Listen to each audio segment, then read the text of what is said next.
I'm president of the League of Women Voters of Volusia County, and we are just thrilled to have such a great turnout for this morning's program on ECHO and Volusia Forever.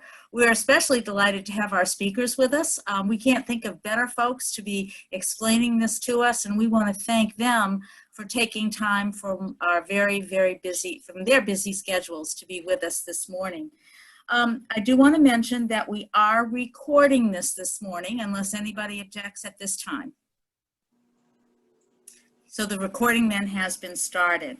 I know we have a number of non-members with us. We do open our programs to the public, and I want to especially thank those community members who are joining us and being with us for this presentation. A little bit about the League of Women Voters for those of you that may not be familiar with us. We are a 100-year-old organization. We go back to the suffrage movement. We are nonpartisan, always have been, which means we never support or oppose a political candidate or a political party. We do take positions on issues only after study and reflection and discussion with our members to make sure we have consensus. Our purpose this morning in holding this program is education, providing you with nonpartisan factual information so that you, the voter, can make an informed decision when you go to the ballot, when you cast your ballot. I do want to speak just briefly on Zoom etiquette. We are expecting a large group of folks, and sometimes that can distort the video and audio. So for that reason, once we start the program, we're going to ask that everybody not only mute, but they also turn off your video screen, and that's at the bottom. You can, if you put your cursor towards the bottom of your screen, Zoom allows you to do that. We are going to ask that we allow our presenters to present their remarks, and then we will entertain questions and answers at the end of their remarks. I will mention the process that we will use. We are going to do this the League way. First of all, if you have questions during the presentation, please type them into the chat function at the bottom of your screen. And then at the end of the speakers' presentations, we will entertain those questions.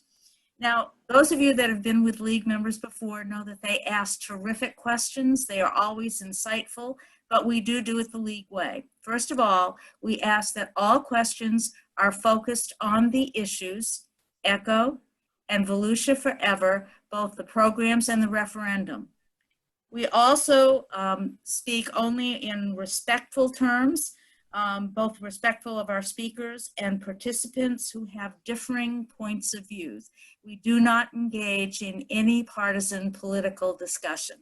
So with that, I'm thrilled to move forward, and I'm going to bring on Mary Ann Connors, who is not only our growth management chair, but she does all the behind the scenes work setting up these programs. So thanks to you, Mary Ann, and now I turn it over to you. Thank you, Nikki. I will mention also that in terms of the chat questions, I will be monitoring the chat throughout the program to assemble the questions and try to walk us through all of the topics, but without the redundancy. So I will be posing the questions at the end to the speakers. With that, I would like to introduce both of them. Both of our speakers have been part of the community in Volusia County for decades. Clay Henderson is a leading environmental lawyer, educator, and writer. His lengthy career includes 20 years at the national law firm of Holland and Knight. He's been president of the Florida Audubon Society, and he recently retired as director of the Institute for Water and Environmental Resilience at Stetson University.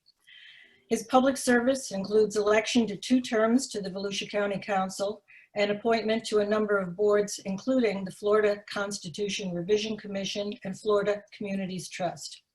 He has long been engaged in environmental policy in Florida, including drafting or sponsoring most of the environmental provisions in the Florida Constitution, including establishment of the Fish and Wildlife Conservation Commission, Everglades Trust Fund, and the Water and Land Legacy Initiative, the largest voter-approved conservation funding measure in our nation's history. He has negotiated the acquisition of over 300,000 acres of lands now part of national and state parks, forests, and wildlife refuges. He has taught environmental policy and law at the University of Central Florida, Rollins College, and Stetson University. Pat Northey has served as a Volusia County Council member from 1993 through 2004, and then 2007 to 2014. During her 20 years of elected service, Mrs. Northey has represented Volusia County on the River to Sea TPO, twice serving as chair of the board. In addition, she has served on many local and state regional transportation boards and initiatives. She currently serves on the board of directors for the River to Sea Loop Alliance, where she advocates for the creation of 260-mile loop trail through 5 counties, providing an off-road bicycling experience for all. In addition to her work in transportation, Pat is a member of the Advent Fish Memorial Hospital Board and the local Habitat for Humanity chapter, and is a member of her local Rotary Club. Specific to today's presentation, she serves as vice chair of the Volusia County Eco Committee, appointed by County Council member Fred Lowry, and is chair of the Eco Volusia Forever Steering Committee that is advocating for the renewal of the 2 initiatives before the voters in this November's election. So with that presentation, we'll start with Mr. Henderson, and then Ms. Northey will take over to cover the ECHO portion of the program.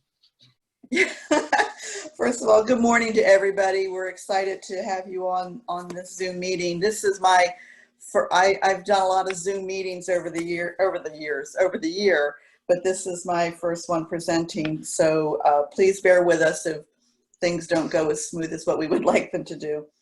Thank you for inviting us to speak today about one of the most consequential ballot questions that will be for you on your ballot this year. And I'm not talking about Trump versus Biden. We're talking about a program that has enriched our county for the past 19 years and whether or not it will continue for 20 more years. This is about protecting our future for our children, our grandchildren, and in continuing to enjoy the quality of life that we do today. Next slide, Clay. Whoa. There we go. There we go. Okay. So our story begins when Volusia County became the first in the nation where voters approved a bond issue to acquire conservation lands. And thank you, Clay Henderson, you were instrumental in that. That was the Endangered Lands Program of 1986. This is how committed Volusia County has been to these kinds of programs back to 1986. And that bond issue, the Endangered Lands Program of 86, acquired 18.5 thousand acres.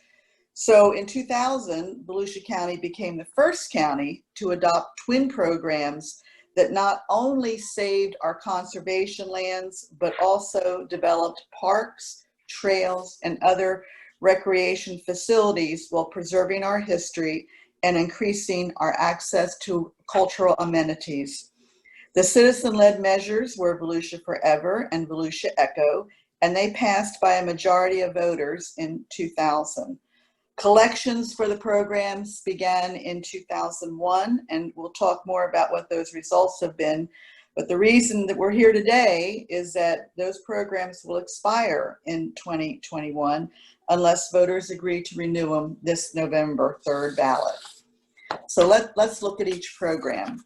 And Clay, I'm going to turn this over to you because this is Volusia Forever, and you are the expert on this one. Thanks. I'll do that. I'll keep it on this slide for just a minute, following up on what Pat said. First of all, it's great to be here with my old friend and colleague, Pat Northey. And every time I'm on one of these wonderful trails, I think that wouldn't be here but for her hard work and her continuous work. And I'm so happy to be here with the League because the League has been our ally, our partner, our advocate for throughout all of these years. It occurs to me, and when I was talking to Ann Smith the other day, I recall that the first time that I spoke to the Volusia League of Women Voters was in 1986 with League member Meg Johnson urging the support of the first in the nation bond program. And then and again in 2000, I think Ann Smith was president then. The league was there with us at every step of the way. And then also a shout out to Pat Drago, because she is the representative on the State League of Women Voters Board. And we could not, absolutely could not have passed Amendment 1 in 2014 without the strong support and commitment of the League of Women Voters. So been a strong ally for protection of quality of life in this county, and hats off to the League. I want to talk a little bit about Volusia Forever. I don't want to dwell too much on the past, but I think it is an opportunity for us to see just how far we have come in terms of the successes that we've had. The mission is pretty straightforward. It's a simple effort to, it's simple in the sense that the purpose is to acquire environmentally sensitive lands and to protect them in perpetuity. The county also manages these lands in perpetuity, and that's not insignificant. This has been a very successful program because it has done both of those things very well. The goals are straightforward, but let me take a moment to talk about what each of these mean. You know, when we use the words environmentally sensitive lands, I think we actually invented that phrase back in 1986. It was clear to us that we were losing some of the most special places, most fragile places to development, and we felt like we needed to have another tool in the toolbox to be able to acquire some of these lands before they were developed, and that was the original idea. Over time, that has changed and matured a little bit for a lot of the Volusia Forever program. And as it was tied to ECHO, was to provide opportunities for outdoor recreation, more places for people to go, to hike, to bike, to bird watch, just to get outside. And one thing that we have learned during this very special time is how important it is to be able to have access to these special areas. I'd say in the last 5 years, what has become so important is the protection of water resources. We see it with our springs, but also the St. Johns River or lakes, Indian River Lagoon. A major focus, not only in Volusia, but across the state, has been to find ways to protect these waterways. And this is another important tool in the toolbox to be able to do that. So that's how Volusia Forever has allowed us to move forward on these goals. Now, this is a very busy map, and I know you really can't see it at this scale. I urge you to either go to the PAC's website, which is echovolusiaforever.org, or simply Google in Volusia Forever, and that'll take you to the Volusia County website, and you'll be able to see this map and study it and learn about what acquisitions have taken place near you. But on a large scale, you can see that about 38,000 acres was acquired under this program. And you can see from the color scheme here where those were. The biggest part of it was beginning the Volusia Conservation Corridor, which is that swath through the center part of the county that is so important to not only limiting urban sprawl, but also protecting future water supplies. On the East Coast, the near completion of the Spruce Creek project, the Doris Leeper Spruce Creek Preserve, that's been very important to me, something I've worked on for, I can almost say now, half of my life. But that one almost completed, and a number of spots along the St. Johns River that have provided public access not only to the water, but to conservation areas adjacent to it. So this is really a tremendous success, but not at all finished. If you look at this map on a larger scale, you know, you can get to see what we're trying to achieve. We're blessed in this county to have a mosaic of outstanding conservation lands. I mean, we have a national park with Canaveral National Seashore, 2 national wildlife refuges with Merritt Island and Lake Woodruff, a number of state parks such as Blue Spring and Tomoka that jump out there in red, and a number of state forests that jump out there in blue, such as Lake George, Tomoka, and Tiger Bay. So these are putting together a major mosaic of conservation lands, and going forward, we have the opportunity to provide a significant amount of connectivity between these areas that will be very good for protecting wildlife in the area. What's important about this is understanding that you need local dollars to be able to match with other programs, to be able to leverage these dollars to get more bang for their buck, as you would say. Finally, we've gotten the legislature to come through with some fairly significant funding, not nearly as much as we would like to see, but for the last 2 years, the state has put $100 million a year into Florida Forever, have funded water management programs, and also the Florida Communities Trust. So those are all programs that we can match against to be able to acquire these lands. Also worth noting that over these last 20 years, we've had help from other local government cities. Ormond and Port Orange and other, New Smyrna, have also stepped up to partner with us to be able to acquire some of those lands. So this is very significant. So, you know, going forward, I mean, it's really, I mean, I can't sit here today, no one can tell you exactly what properties are going to be acquired, but we can tell you that it would and should be a continuation of the effort of the last 20 years, and that's pretty straightforward. First would be addition or completion of the existing projects. Now, these existing projects have been approved by the governor and cabinet after a rigorous review by land managers and scientists at the state agencies, and ranked by a state board consisting of experts in the field before they go to the governor and cabinet. And then each water management district, and ours, of course, is St. John's, has a 5-year plan, and those lands are focused mostly around protection of water quality. And then the other goals I've previously mentioned, which is you acquire lands to be able to enhance wildlife corridors and connectivity, and make sure that what you're buying is large enough to meet your conservation objectives. You know, for instance, you know, you may have seen a black bear on the site, but if you're not acquiring enough land to support its range, then you're not really doing the job. So being able to do it in such a way to meet those objectives. And lastly, and really it's the history of this county, we're going to continue to grow. In the last 20 years, we've grown by about 20%. In the next 20 years, we're expected to grow by another 100,000 people.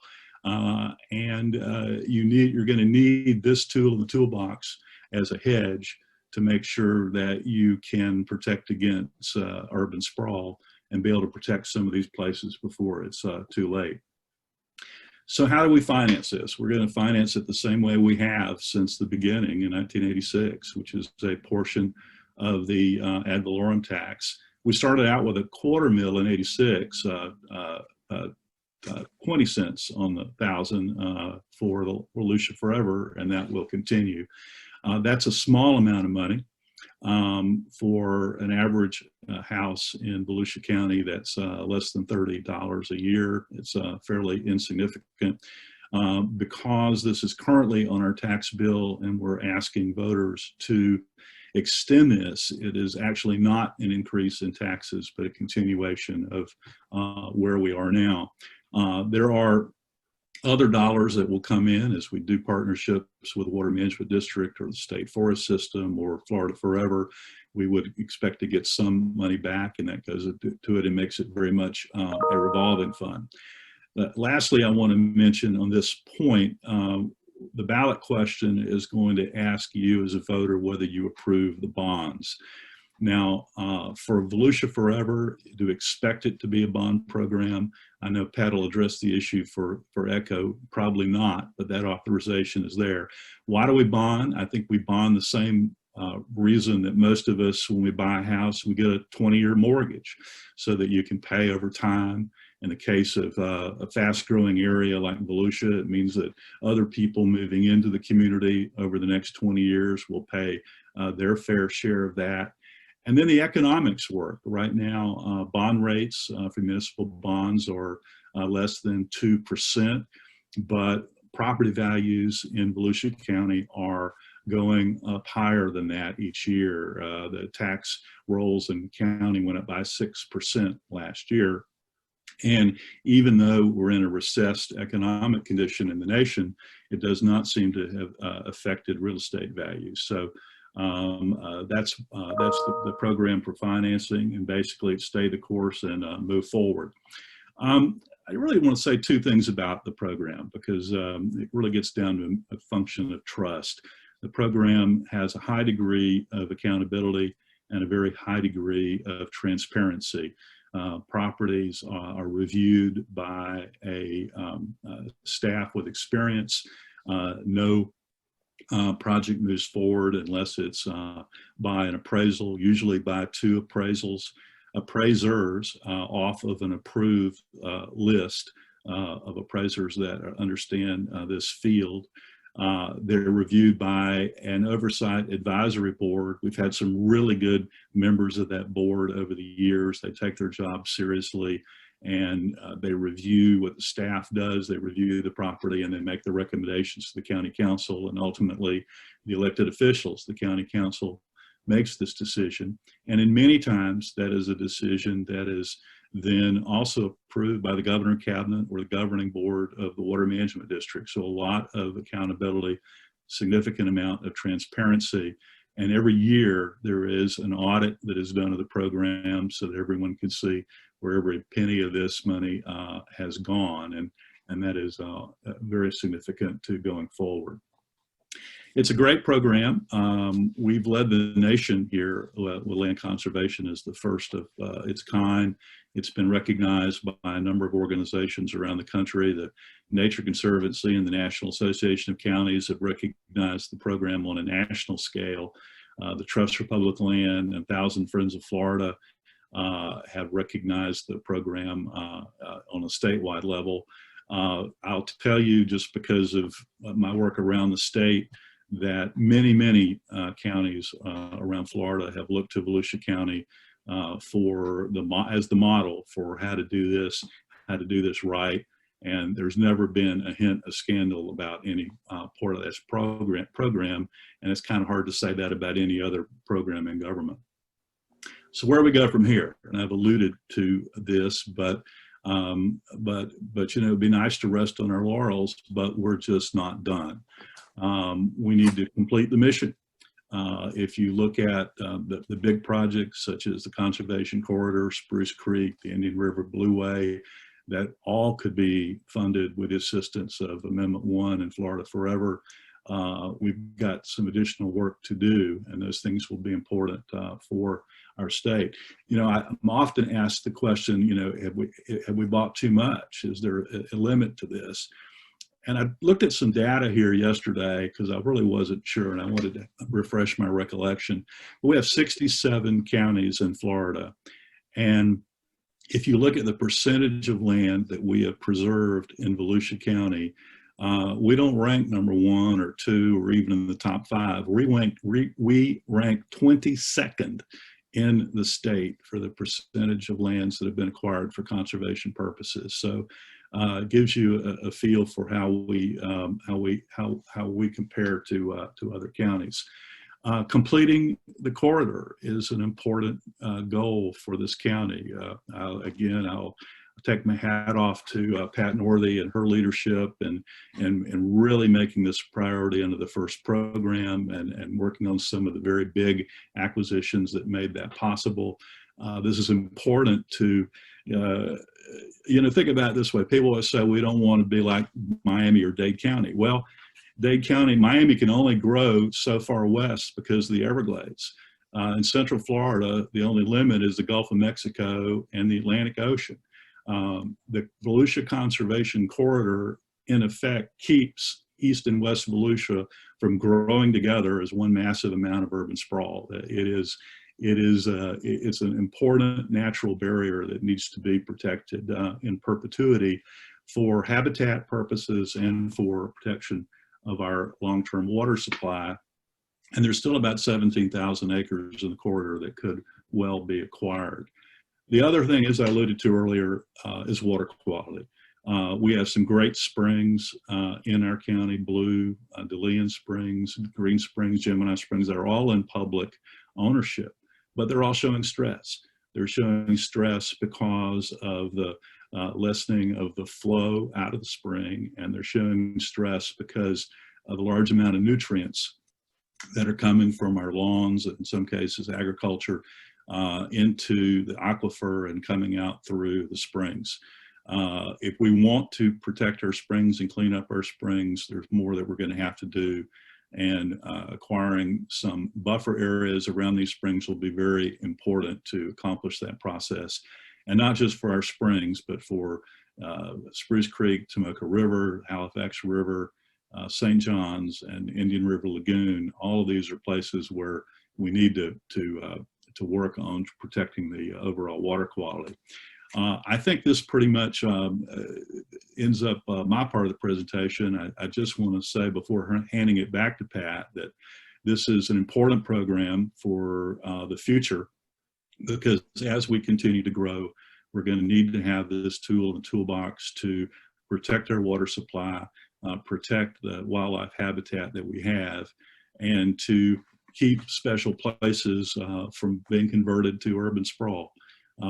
This is important, and we hope to be able to continue to get this message out to the public, and we hope that those of you who are here and getting the message today will again help spread this word of how important this issue is for the quality of life of Volusia County.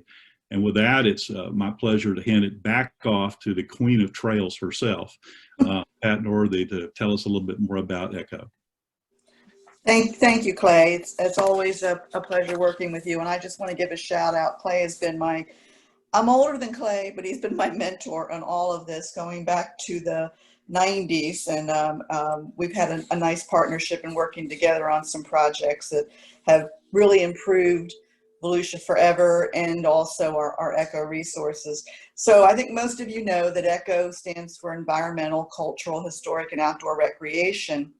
But some of you might remember that are as old as me that this project, Volusia ECHO, goes before it became, before it was on the ballot, it was actually a ecotourism initiative. And I went back and was doing some history research and came across Chairman Stan Roseveare was our chair of the Volusia County Council in 1998.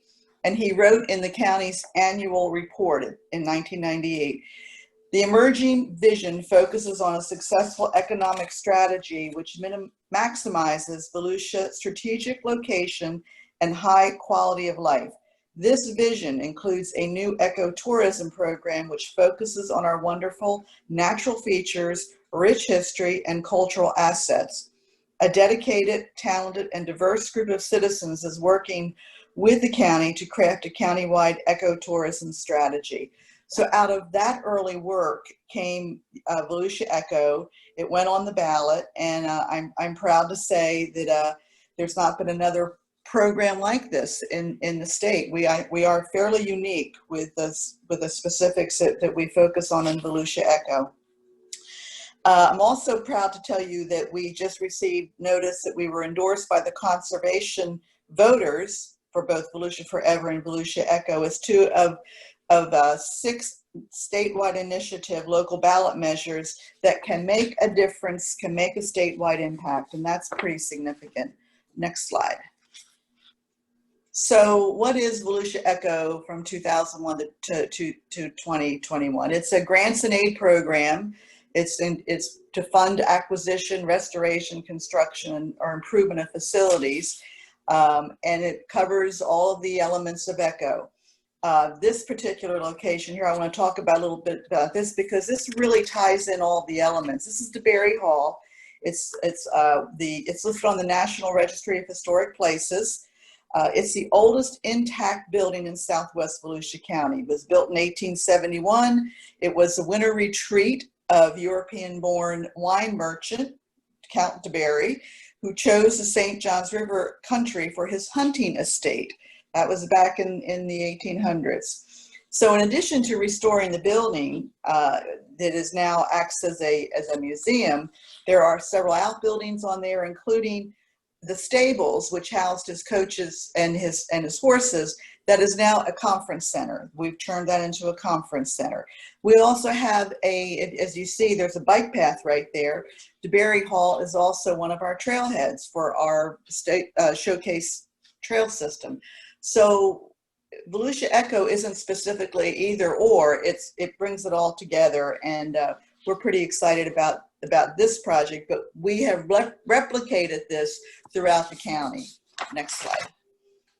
We have 241 projects. That's a lot of projects, and I want you to look at the scatter of these projects. It goes all the way from Pearson down to Oak Hill, and then from Little Enterprise in Southwest Volusia all the way up to the city of Ormond Beach and beyond. We have put projects in every element in all areas in our cities and in the unincorporated parts of the county. You can go to volusia.org/ECHO, and if you scroll down to the ECHO projects, you can scroll through a comprehensive look at each project. It's got photos. It gives you some basic information about the project so you can learn about each one of these 241 projects. You can also go to the echovolusiaforever.org website for the steering committee, and we have information on every project that has been approved. There is a list, so you can look at that list. Every corner of the county has been impacted by this program, and I think that that's what is so significant about it. Next slide. So we've raised $95 million. That's come out of the annual ad valorem tax. And ECHO is a matching program. It's a 50-50 for not-for-profits. 50% of their, or 25% of their 50% match can be in kind, which helps the not-for-profits. But it is open to both cities and not-for-profits, and of course the county has used ECHO money as well. We've raised, the ECHO recipients have matched more than 1.5 times the investment for every dollar that this program has generated. That's a pretty good match. Next slide. So we think this number actually is a little low, more than 600,000 visitors each year.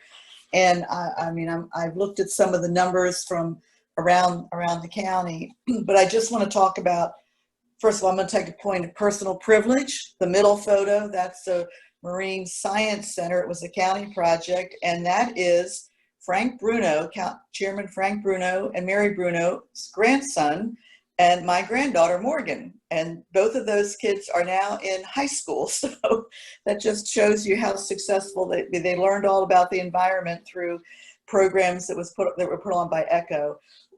We have focused a lot on programs for children because that's what it is. It's about the future. The other photos up here is Port Orange. That's their Karachi fields, and then in South Daytona, that's the Reed Canal Park. Next slide.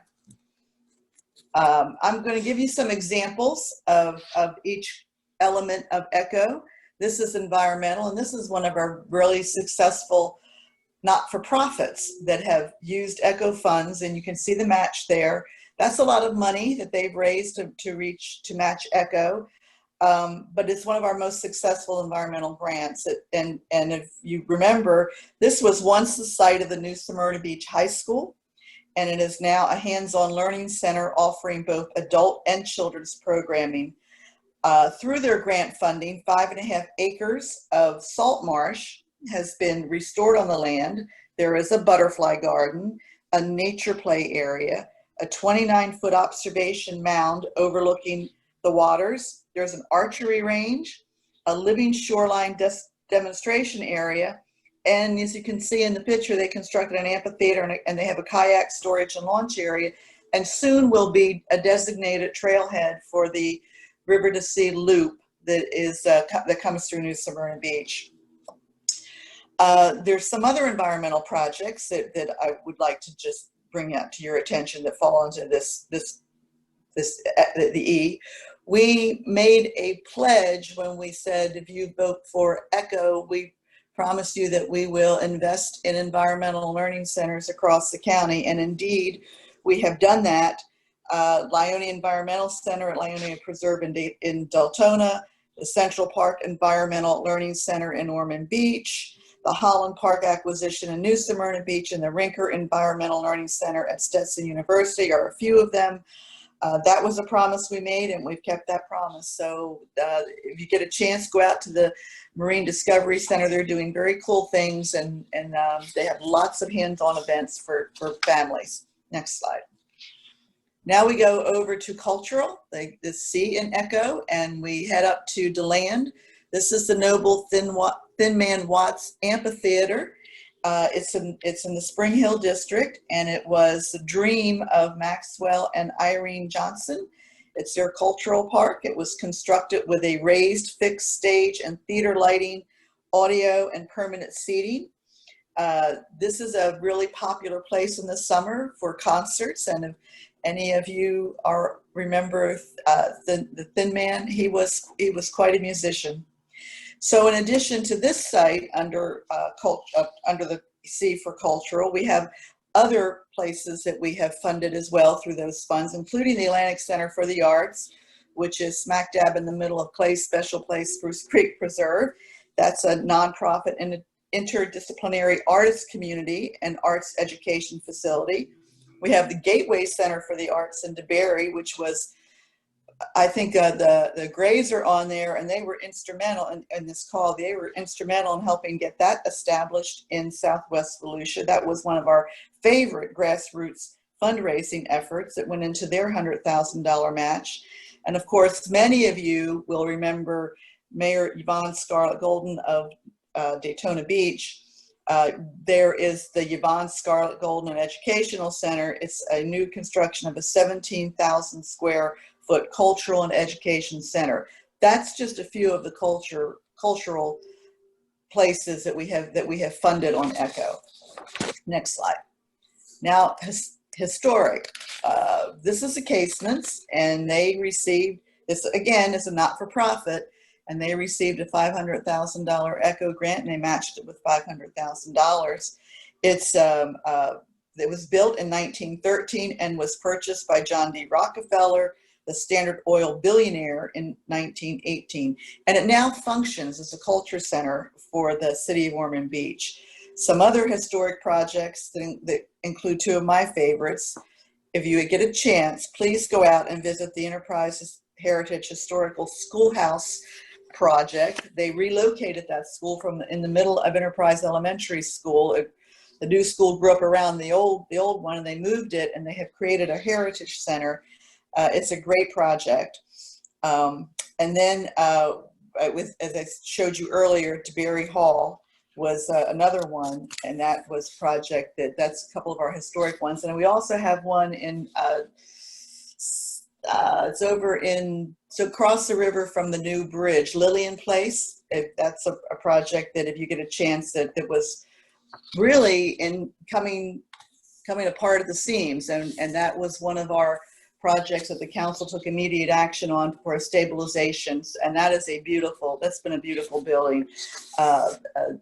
Councilmember Long from South Daytona, who was instrumental in that one. Okay, outdoor recreation. This is probably one of the places where we have really invested not most, but a lot of the money in outdoor recreation. This particular location is Rob Sullivan Park, and it's a 10-acre park. It's got 3 softball fields, 2 large multi-purpose fields, a playground, pavilions, a restroom facility, and a concession stand. And I can tell you personally that this is used by most all of West Volusia they use it for tournament play and for general play. And you know, we have invested a lot in outdoor recreation, and we should invest in outdoor recreation because we are an outdoor environment. We live here in Florida, and our diverse population likes to get outside and enjoy the outdoors. And particularly now with COVID among us, we've seen an uptick in these kinds of people using these kinds of facilities. So there's some other outdoor recreation facilities that I want to bring to your attention. It's the Indian River Lagoon Preserve, where you can bike, hike, launch a canoe, and have a picnic. You can head out to Green Spring and Enterprise with similar amenities. And that really is a green spring. The color of that spring changes throughout the year depending on the amount of water. And that also acts as a trailhead for the trails program. You all have invested in ball fields, playgrounds, and active recreation sites that keep our children active with safe places to play and recreate. And one of my favorites is we've also added dog parks and puppy playgrounds, and that gets the people who have dogs out and about and gives the dogs a place to exercise as well. Okay, on to Master Trails. 70 miles of Master Trails. Echo dollars are in 70 miles, and our Master Trails, our Showcase Master Trails program runs from Edgewater to DeLeon Springs. That comes across the county. And I will tell you that this is a project that I am most proud of. And this is the one that the council on July 3rd, the council set aside a dedicated $1 million annually to the trails from the ECHO program funds. And while I get a lot of credit for the trails program, it was actually Councilmember Alexander who presented the idea to the council. I always knew she was a brilliant woman. When completed, the County Master Trails program will cover over 70 miles, and it's just about completed now. We're working on a segment in the center of the county that's coming out of the ground right now, and then there's another couple segments in northwest Volusia. But the really neat thing about this is that the Showcase Trail System is part of a bigger statewide initiative. There are 2 statewide trails that are funded annually to $50 million a year. And it is the St. Johns River to Sea Loop, which began in Volusia County, and the Coast to Coast Connector Trail. The St. Johns River to Sea Loop runs through 5 counties. It runs Volusia, Brevard, up to Flagler, into St. John's, and over to Putnam, and then back down into Volusia. It makes the loop. And all 5 counties are working together to get off-road biking and recreation loop in place. The Coast to Coast Connector runs from Titusville through Volusia all the way over to St. Petersburg. There's a spur that goes up to New Smyrna Beach. Why are those important? Because not only are they quality of life issues, there's an economic incentive here. Bicycling tourism is a really big deal. It contributes $1.3 billion annually to the national economy. So for us, it's in addition to doing our quality of life, we actually get some benefit from ecotourism, which goes back to what we were talked about in the very first part of the program. And the really cool thing about the trails is they tie in many of our historic, our outdoor, and our environmental projects. You can see them along the trail. So this is a pretty cool project, and I'm really proud of this one. So on to the next one. This is ballot language, and Clay, I don't know if you want to make any comment here, but it's very similar to the ballot language we put out in 2020, except I think it's really important to read this to you. Levied subject to full public disclosure through annual audits. Both of these programs will be annually audited, and that was one of the things that we heard from the public that they wanted to see. So that is in the ballot language. And Clay, I don't know if you have anything you'd like to add about the ballot language.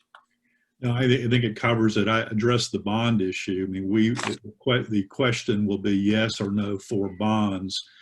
It's likely that we'll have bonding for Volusia Forever, but you might want to address that issue for ECHO. Yeah, we bonded the $20 million for the trails so that we could get ahead of that project. but that's the only thing that was bonded out of ECHO. ECHO is more of a pay-as-you-go. The people who receive grants or the initiative, they actually have to put their funding into the program and then they get reimbursed. It's more of a reimbursement program, with the exception of the Trails program. And I don't know in the coming initiative whether or not there will be a set aside for trails. We're pretty advanced on our trails, and we've got a funding source from the state, so I'm not sure that that'll be needed in the next iteration. But it is there if we need it. Okay, financial structure. Nothing changes on this. This is the money comes in, the money goes out, and like I said, for Volusia ECHO, it is a reimbursement program, and it is going to be audited. And for Volusia Forever, Clay, do you have anything you want to add on Volusia Forever? Okay. So again, funds are used only for intended purposes. There you go, land acquisition, land management for Volusia Forever. And that was one of the things that I don't want to step on Clay's Volusia Forever, but that was an important component in the last, in this most recent, in the current, the current Volusia Forever, is that we set aside money to manage the land into perpetuity. That's critically important. We don't want to not have our lands managed well, and that seems to work well. It's made the lands open, people can enjoy them. For Volusia ECHO, it's acquisition, restoration, construction, and improvement of facilities. We don't anticipate anything out, and that's what it's intended for. And then these are some of our groups that have endorsed us. It's a nice mix of business leadership and other not-for-profits and environmental and other groups that saw fit to say this is about quality of life, and this is a really good thing to do. I noticed this slide here is we've got a couple that have come in since then. The Halifax Humane Society, the cities of Daytona and Deltona have come in support, and we're getting support coming in daily from around the county. So we want all of your support as well. So I think we're on to questions. And on point of privilege here, I know that many of you knew Councilmember McFall. This is Councilmember McFall's twin grandchildren. This is an older photo, but that's Ainsley that's in the lead, and God bless her. Ainsley's going to grow up and do wonderful things. Bobby will too, but Ainsley is the leader in that one. But that's Ann McFall's grandchildren. I just wanted to point that out. And before I drop the slide, just take note of the website, echovolusiaforever.org. We'll take you to all this information, or you could just Google Volusia ECHO or Volusia Forever, and that'll get you to the county's website as well. Okay. Okay. Well, thank you. That was very comprehensive. We've got a few questions that have come in. And I'll ask this generally, probably for both speakers, but we're in a time of competing priorities, and certainly COVID has affected us and is expected to affect us into the future. So how would you speak to the question of, can we afford to do this when there are other things that we need, like infrastructure, and that's certainly been a topic for public discussion. But is this the right time to continue spending for these purposes versus some other purposes in terms of public spending? Pat, I'll ask you first. Okay. I would say that it is absolutely the right time that we can not do this. Particularly, we're growing county. I was doing some interviews around the county with city managers talking about what their needs are. It was a strategic planning session for FDOT, and one of the things that stood out to me was how every city is expecting to grow. My own city of Deltona is looking, they originally were talking about growing out at 100,000 people. Now it's up to 130,000 people. That's a big chunk of people.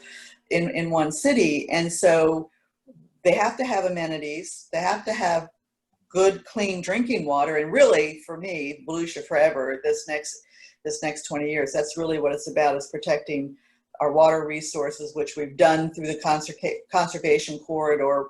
We purchased, as you know, Mary, the Leffler lands, and that was a big chunk of land that helped to close up the conservation corridor. But there's a lot of other issues out there, other pieces of property that need to come in. From the eco perspective, we're seeing people using our eco resources more and more in an effort to find recreation opportunities, to go biking, hiking, so to get outside, to get outdoors and be socially distanced and to be safe. So I think this is time not to stop it. When you look at the overall, over 20 years, I believe Clay said the average was $30 a year. That's a small amount of money over 30 years for two programs that have fundamentally changed how Volusia County's quality of life has gone forward. So I hear that message, but these funds, and I want to make sure people understand this, these funds cannot be used for, they are designated, they can't be used for other things like roads and bridges, and there is a need for that. But these funds also have a very specific need, and they fill that need. Okay, thanks. Clay? Yeah, I think she covered it. Let me underscore a few things. One, it is an awful time, but it has effects on the economy. But what we're seeing here is that people are wanting to leave, urban areas of the north and continue to move to Florida. The population increase has continued, roughly 1,000 people a day in Florida, expecting 5 million new residents over the next 20-year period. That will translate to about 100,000 new people in Volusia County. So those pressures will continue, and you need this as a hedge against that. And the other thing, we've seen several of these kind of referenda around the country in the last few months. And the polling data from those programs that were approved in other areas reinforce the view that Pat just said, that people are looking for ways to get outside in a safe place and try to regain their sanity. And that's why, among so many things, this is more important. Right now, this will change, but right now there are more people in our parks than there are on the highways. Thank you. Clay, could you also touch on, one of the comments that we've seen in the I think it was in the media, but it was a question about the prices paid for the Forever lands. Can you speak to that process and how those prices come about? The question was about whether we've overpaid for those. Sure. Prices. Well, the law is fairly clear that before you can acquire, before a public entity can acquire these lands, there has to be at least one, and in most cases, two appraisals, and you can only exceed that for extraordinary purposes. Around the state, I would say 99% of the acquisitions are done within appraisal. Now, if you look back at the Volusia Forever program, there was a period of time during 2006 and 2007, if you'll recall, where property values in this county and around the state were just overheated, and there's a lot of flipping going on, and the values were just jumping all over the place. And so the market value was exceeding the appraisal value just because of the way the economy was. So there were a few cases. I was not involved in any of them, so I can't really speak to the specifics. There were a few cases where the council voted by a supermajority vote to approve the addition over the appraisal, but that was the reason. If it wasn't acquired, it would have been purchased for development. But we haven't seen that kind of rapid increase since that overheated time in 06 and 07. As we all know what happened in 08, the market crashed and property values basically dropped in half for several years. Mary, can I comment on that as well? I'll give a good example, and I'll go back to the Leffler lands. Leffler was in the middle of the county, and it preserved water quality. That's its main goals, is preservation of water quality and storage. As you know, we talked about putting storage out there to store water, a reservoir. That project not only preserves water quality and quantity, it also stopped and I'm probably have some of my Deltona friends still upset with me about it, it stopped the eastward march of Deltona into the conservation corridor. It stopped the westward march of Daytona and the east side cities.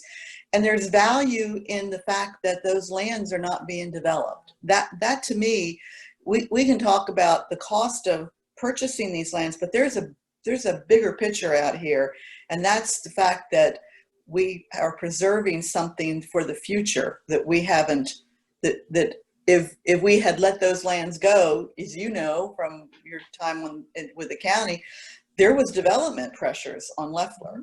We saved that land, and that will forever be a water conservation area for Volusia County. If once that goes away, you can't do anything.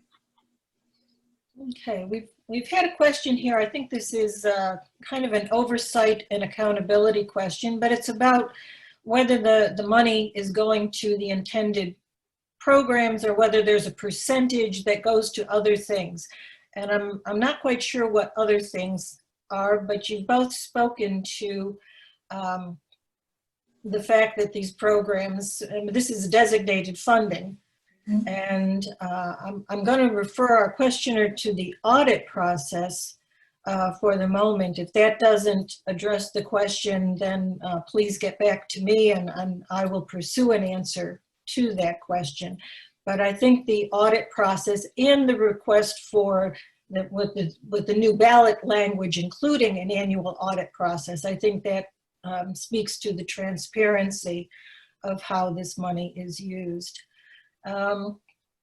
In terms of oversight in the future, do you expect any other changes in terms of how the program will change in implementation? I'll speak to that. From the ECHO perspective, I keep hearing this request for implementation language, and I understand. But the fact of the matter is, we've been working for 20 years with implementation language. That gets reviewed, the policies and procedures for ECHO are reviewed annually by the ECHO board, ECHO committee, and we make recommendations that then go back up to the county council for review. For instance, one of them, I think this year, is we're going to increase the super grant amount from, or not the super grant amount, but the amount that they're allowed to get from 400,000 to 600,000. So those are changes, they're small changes that are made over the course of the 20 years the program's been in effect. But I don't envision any real changes to implementation language. The program's worked, it's been successful. There might be some tweaks that are made to it, but in my opinion, we've got implementation language that is in process now, that's working, and there would be no reason to change that. Okay. Let me also ask, there's a question about unused money. So these are grant programs, or in the case of Forever, this is money that's purchased. If money is not used for one program or project, is there a point at which it can be moved to a different project? No, it stays, the ECHO fund is the ECHO fund.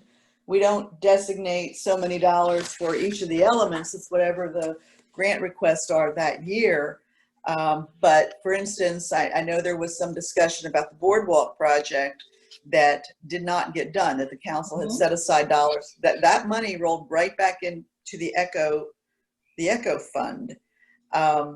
The Forever fund, and Clay might want to talk to this, but there's not a lot of money left for acquisition. It's less than $1 million left in that fund for any acquisition. there is money in that fund. I think the number here that I was almost 13 million that's set aside for operating and maintenance costs for perpetuity. I mean, that was part of what we talked about earlier. So the money is allocated and stays with the particular fund. Clay, do you have anything you want to add on that? They work very similar. At least in Forever, it's very specific. It's very, both the state and water management district procedures, the county matches that. There's at less, I think about $325,000 left in the acquisition account. There are several million in there for maintenance, but that is targeted for long-term maintenance. Long-term. And so what we're seeing statewide and even in the county are that there certainly are long-term costs associated with maintenance. Some of that, for instance, is fire management. You look at what California is going through now. You want to be able to be in a position where you're doing prescribed burns, as a hedge against future wildfires. So that's why that is there. And if a project doesn't go through, it goes right back into the fund. Okay, and clock's running down, but I do want to pose the question because it comes up repeatedly. The original initiative said 20 years. We're at 20 years. Why not sunset? So, to both of you. I'll take a stab at it first. I mean, we put 20 years in there 20 years ago because we knew that's what we needed to optimize bonding for the program. We did not want to have it as an open-ended amount. We wanted to be able to come back to the voters and say, here's where we are and here's where we would like to go. And so it was a natural period of time. It's, again, like we said earlier about when you go to buy a house, you usually get a mortgage, and that's how you pay for it over time. So we're in a position where we can look back, we can see our successes, we can see where we want to go in the future, and it's a perfect time to ask the voters to give us another shot.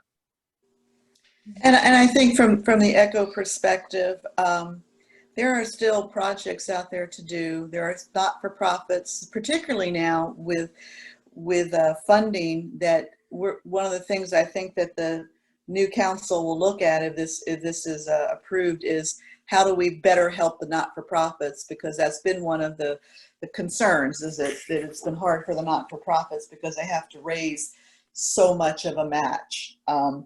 But there's a lot left out there to do. And I want to point out that if the council has the ability to not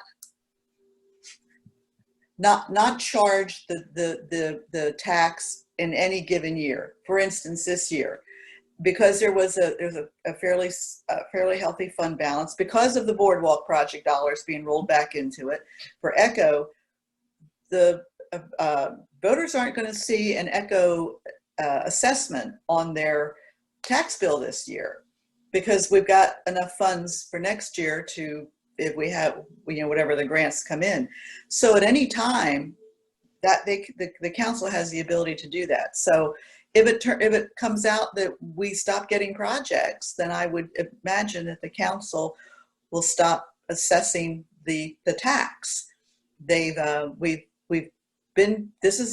think we've done this 2 years now where we have not assessed the tax. And so there is needs out there. If you go to the not-for-profits, if you talk to the cities, there's unmet needs, and this tax this program will help fulfill them. It's really about the future. It's really about our quality of life. Okay. Nikki? Mary Ann, I think there was one more question I saw right at the bottom. How much money is spent on administrative functions? The answer on Forever is none. Yeah, I don't think so. I think that it's all program. Yeah, it's all program. And these are, fundamentally, this is money for facilities. Right. These are not program activities. This is all for facilities. It's hard costs. Yeah. And again, I think that might be also a question that could be answered by the audit reports. Right. I do want to point out, though, for everybody that's on the call, the county has a terrific cultural grants award program that is used for operating dollars. They can apply to use for operating dollars, but that's a separate fund. That is not part of Echo Work Forever. Okay. Well, first of all, let's give a Zoom round of applause to Pat and Clay for an excellent presentation. It was absolutely fabulous. It was informative and just well thought through.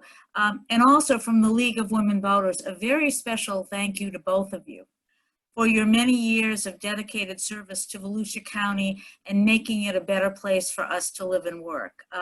We can't thank you enough for the work that you've done. Just as a note of information and transparency, our purpose today is under our education arm. We want to make this information available and for the voters to make the decision. But for transparency, I do need to mention that we also have an advocacy arm. And while we do not support or oppose any political candidates or parties, we will take positions on issues after we've researched them, studied them, and reached consensus. The Board of Directors of the League of Women Voters of Volusia County voted unanimously at our last board meeting to support these programs. And so that support is there, and we will be informing people of that. We do have a few moments, and I wanted to specify a few important dates to bring you up to speed.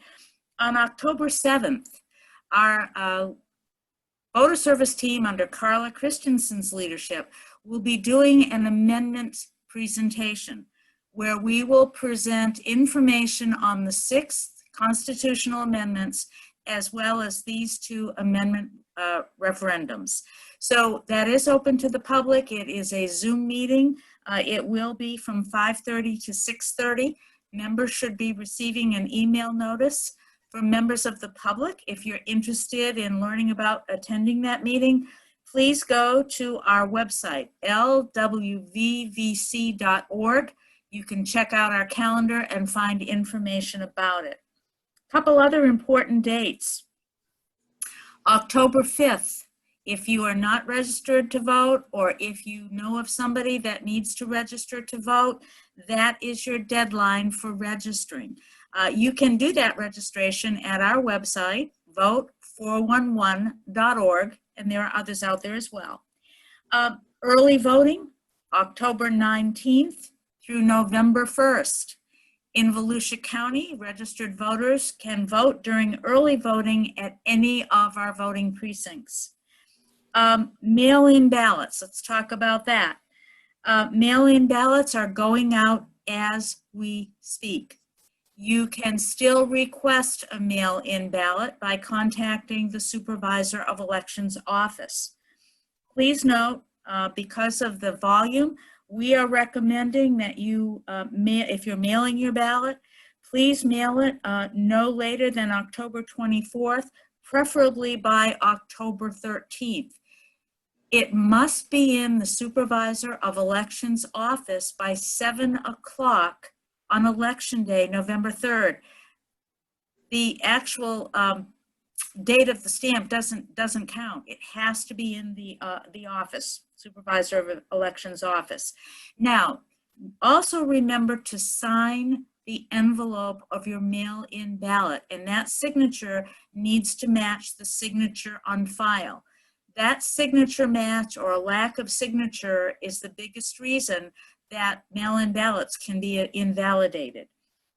You can drop that ballot off, that mail-in ballot off, at any precinct on early voting days. But on Election Day, if you if it's not turned in, you must go to the Supervisor of Elections office to return it. If you decide you don't want to use your mail-in ballot, you can still vote in person. So those are the real big things we wanted you to keep in mind. If you have voter-specific questions, go to our website, lwvvc.org, click the contact button. Carla Christensen will be glad to answer any questions. So that's really it for the announcements. I do want to leave us on an uplifted note. You know, trying to get the word out and encourage people to vote in this COVID-19 environment has been very, very difficult. And our teams, voter service and our teams have been looking for unique ways to encourage people to vote. Recently, our newly formed social justice and diversity team came up and spearheaded a project that reached out to our area partners, very diverse group within the community. And we have put together, produced by our member, Sarah Lee Morrissey, a little video under 2 minutes of community voices telling us why it's important for them to vote. And if I can get this screen share to work, I would like to end on that note.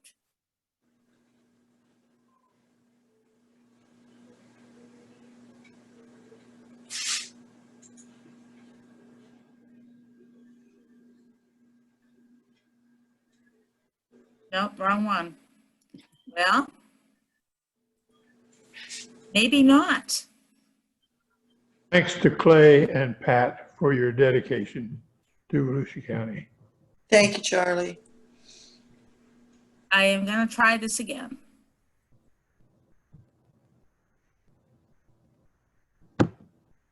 Can you see it? Here, yep. I vote because it's my right, and I'm the voice of my ancestors. I vote because I care about my future and the future of my country. Like Hamilton said, I'm not throwing away my shot. I am a veteran, and I vote. I vote because I want to help protect and preserve our environment for future generations. I vote because voting is a right and a responsibility. My vote counts. I vote because we have not yet fully achieved America's promise of liberty and justice for all. I vote because I want equality. Yo voto y voto porque estoy orgullosa de poder votar en los Estados Unidos. I vote because my life and my family's life depends on it. I vote because I believe in democratic accountability. Our country was founded on principles of civic duty. I vote because America gives me the right to make a change. I vote because I'm a citizen and it's my responsibility. I vote so my candidate will win. I vote because of the legacy that I owe to my ancestors. Fought very hard, some of whom died, to make sure that I had this opportunity to exercise a right for them and me, that is to vote. I vote because I want to make a difference.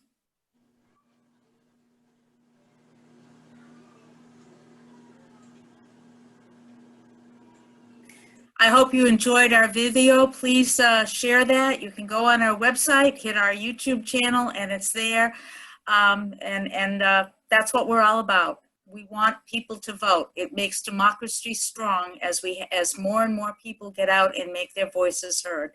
So again, thanks to Clay and to Pat, and we wish everybody